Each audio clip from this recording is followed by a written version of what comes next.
Hello everyone, welcome to my YouTube channel or welcome back to my YouTube channel. In the last video, we hosted ODK Central on DigitalOcean.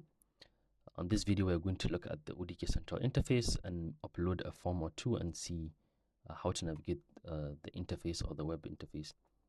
And then we can begin deploying our forms in subsequent videos and see how some attributes work and how we're able to work around with some use cases.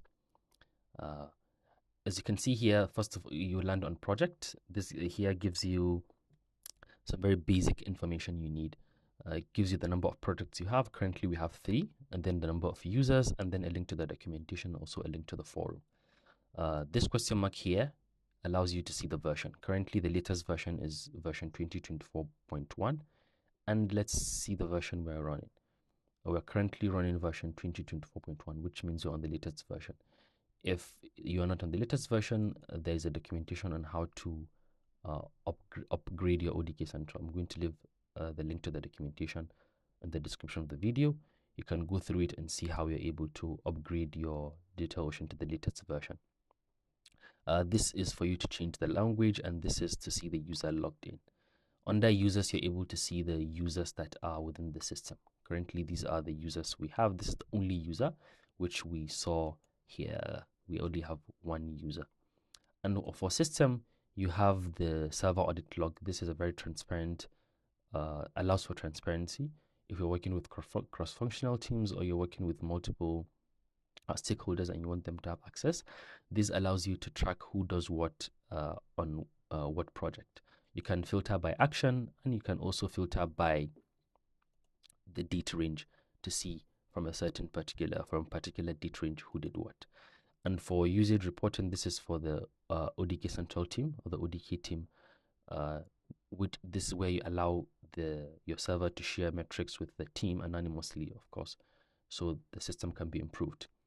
You can choose to opt out anytime by coming here and checking the option, but you can choose one of the other two options here to do that. Now that we've gone through it, the next thing we want to do is create a project. To create a project, it's really straightforward.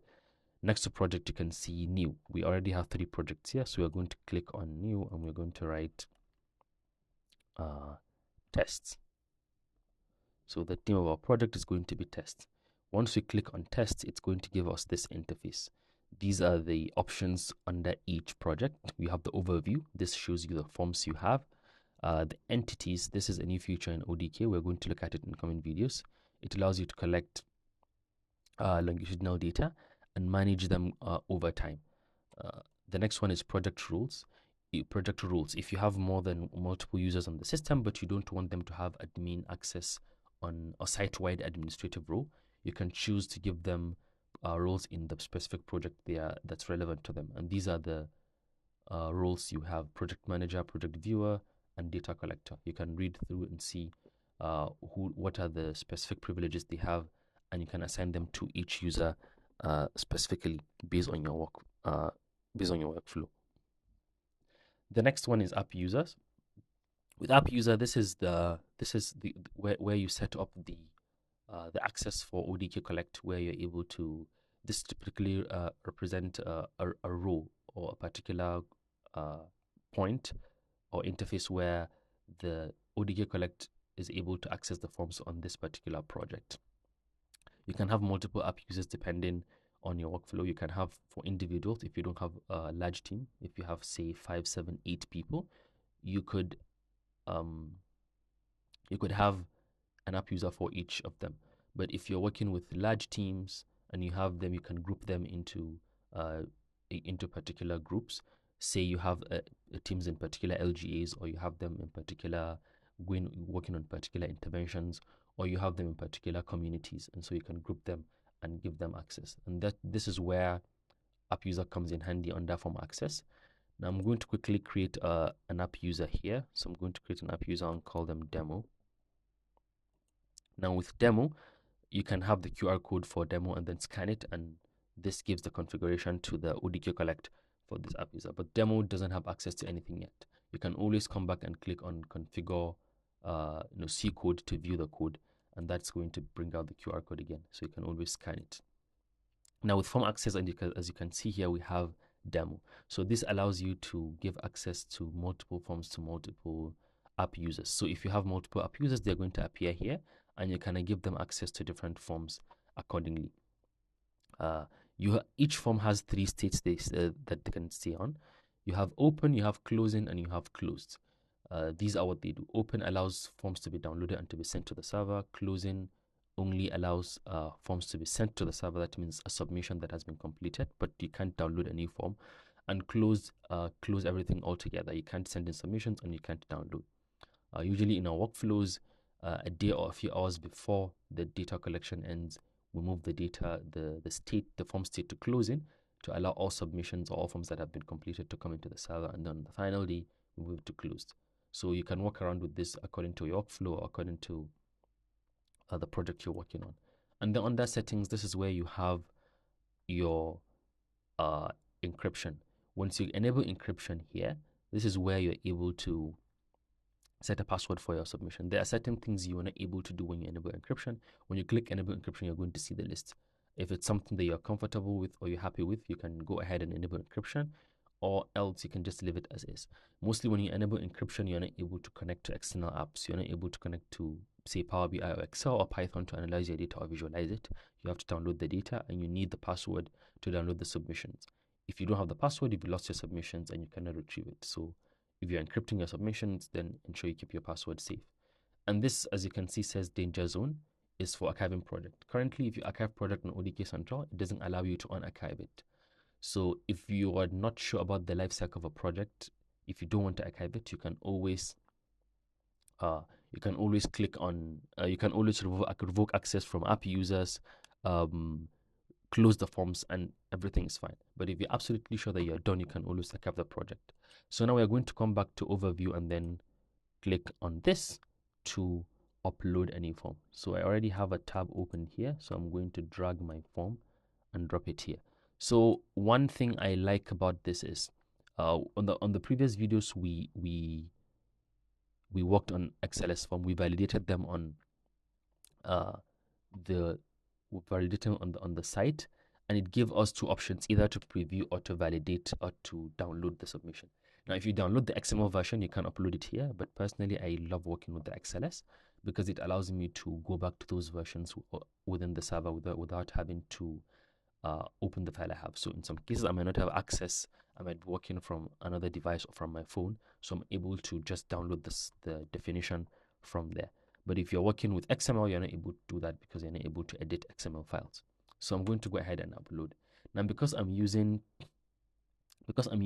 XLS version, because I'm using the XLS form, it's going to because I'm using the XLS form, it's going to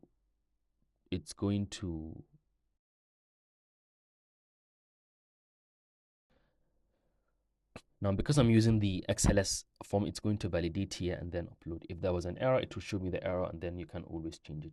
Now, this is the draft checklist you have, which is very recommended for you to go through.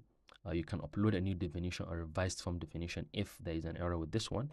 You can always preview here to see what the form looks like or how the form appears, as we do when we validate our form.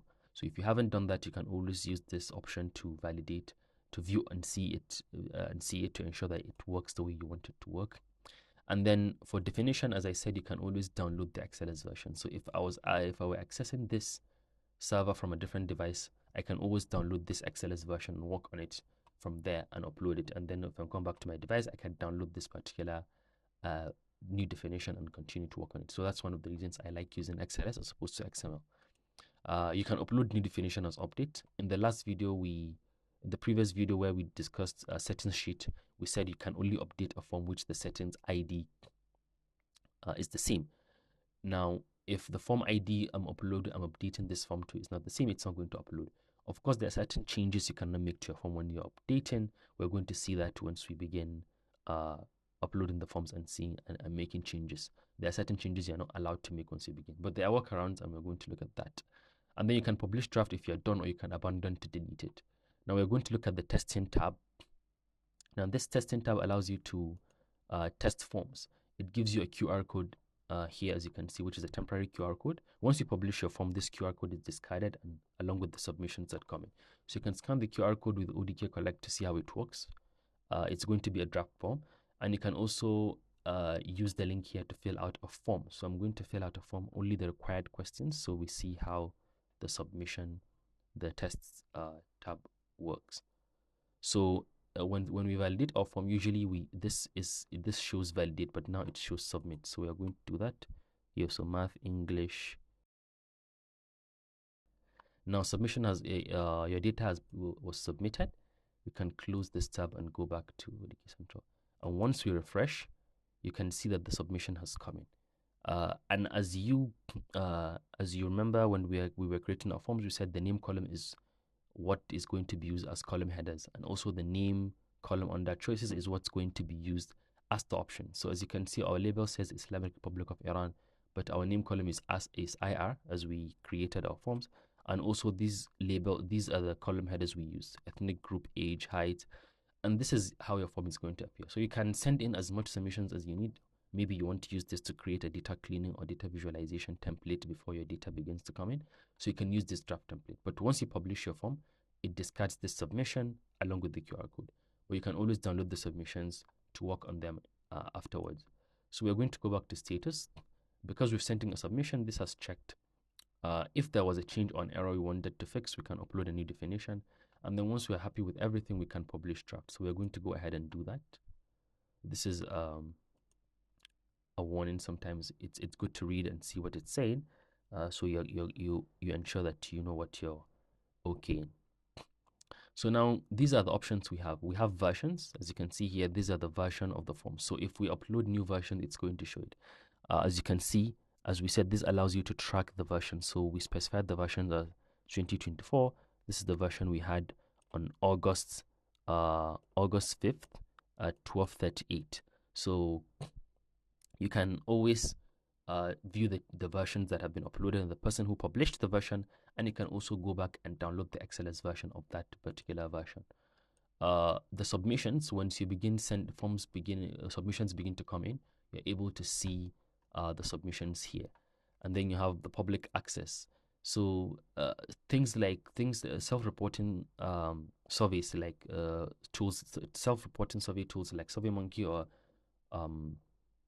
Google forms, for example, you could use your ODK form to just directly send the links to people to fill, and you can have submissions from both your ODK Collect forms and the forms from people that are self-reporting. So to do that, you can just use the create public access link. Now this create a public link. Anyone who has this link can fill in your form. So especially if you're doing surveys and the form is hosted on ODK Central, you can use this to give people access and they can fill the form. So this is public link. If you want each person to only make one submission, you can check this option, but I'm not going to do that. In this case, I'm going to create. Now, if I copy this link and send it to any person, they're able to use it to collect data. So I'm going to go ahead and do that. And now, as you can see, it opens an Enketo version. It opens the Enketo version, which I'm able to fill the form. So anyone who has this link can go to the web browser, open the link, and use it to make a submission.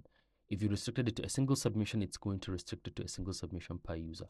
But since we've left it open, you can send in as many submissions as you want. And then under the settings, this is where you can delete your form, and you can also mostly delete your form. It's called danger zone because, I mean, you might not want to delete the form, so you have to make sure that you don't run the form before you delete it. You can undelete a form after 30 days, before 30 days, sorry, but after 30 days, it's gone. And you can only undelete it if you do not upload a form with the same definition. So if I delete this form and I upload this same form, then I cannot unarchive or undelete this one that I've deleted. The warning says it here once you open it here. And once you try to upload a new form with the same definition, it's going to tell you that. So you only delete forms when you're absolutely sure you do not need them. Now I'm going to come back to the main folder here, and we're going to see the form. Now we already created an app user, which is demo, but we haven't given access to the demo. So this is where form access comes into play. Our form is open, and we want demo to have access. So we're going to click on demo, and we're going to click save. So now if we scan this QR code on our devices, this QR code would have access to this form. So if we have multiple forms, we can give access to demo or to other app users as we wish, and then you're able to mitigate or able to control who sees what form and the form they have access to. And you can always close the form or change the state according to what you want.